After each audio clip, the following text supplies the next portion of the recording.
Anything you'd like to say about who you sort of imagine this offering is for? Like, we've already talked about people who color outside the lines. But anything else, any other thoughts you have on like how people might identify,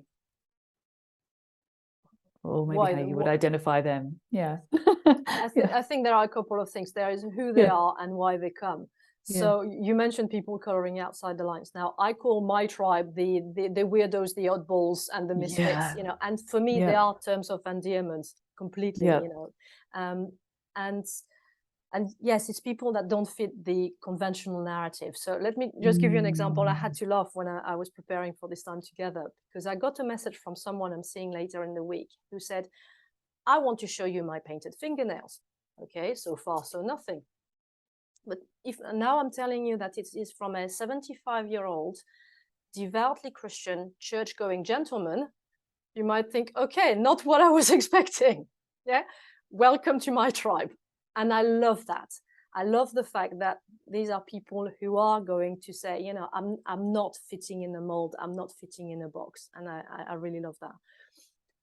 The other category of people who tend to come to me are people who have what I would call more than one major label, and they hate labels generally. So take someone who is trans and autistic.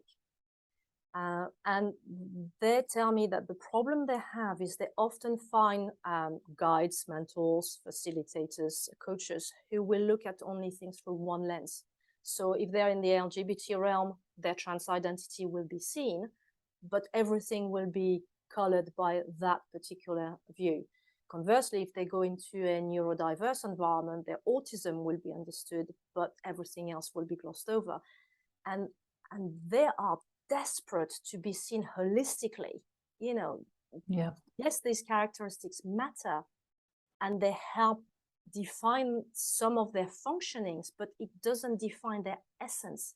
And that's a huge thing. I'm finding that people come to me with those stories when they are really multifaceted and they really have that need of a holistic view. And, you know, then there is the question of why they come to me, other than this notion of holistic approach. My husband says that people who come to me have a restlessness in their soul. And I think that's very true, actually. There is something, they are seekers. They want to do things. But you asked I think it was in a session a little while ago, you asked that question about what is common in your industry that you don't do or you do differently. And one thing I don't do is I'm not the kind of guide who will be all muted colors and soft voices and gentle approach. That's not how I do life, and that's not how I do my work.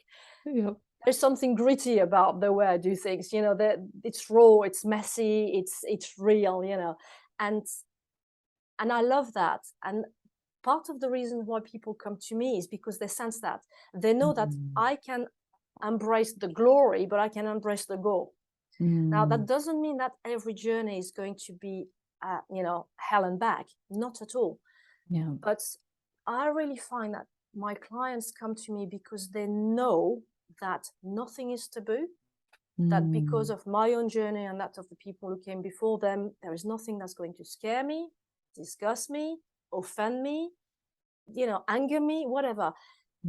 And it means that in the fresh identity space, they don't have to go in the deep dark corners of who they are, but they know they can. And often they tell me that that's the bit they like, is that they can go in those places and they know I can hold it.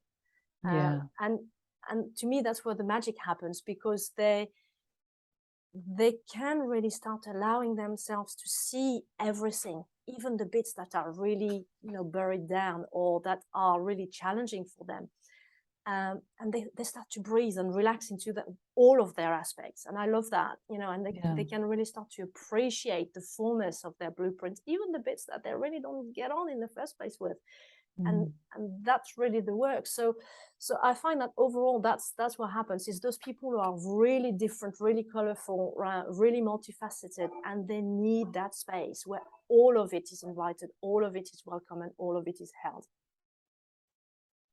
Yeah, and something that comes to mind as you're sharing that from the other perspective, I guess, from the receiving of you, I was thinking about how in the spaces you've been involved in with me in groups, you're the one that will say what maybe others have thought but wouldn't say, or something. Like you're the one that's going to be really honest, really authentic, really upfront. But the way you do it is there's a gentleness, there's a love, there's this acceptance or something. So it's like, you know, and a lot of people don't know how to do that. They don't know how to sort of say something they really feel needs to be said without coming across a little bit offensive, you know. Yes.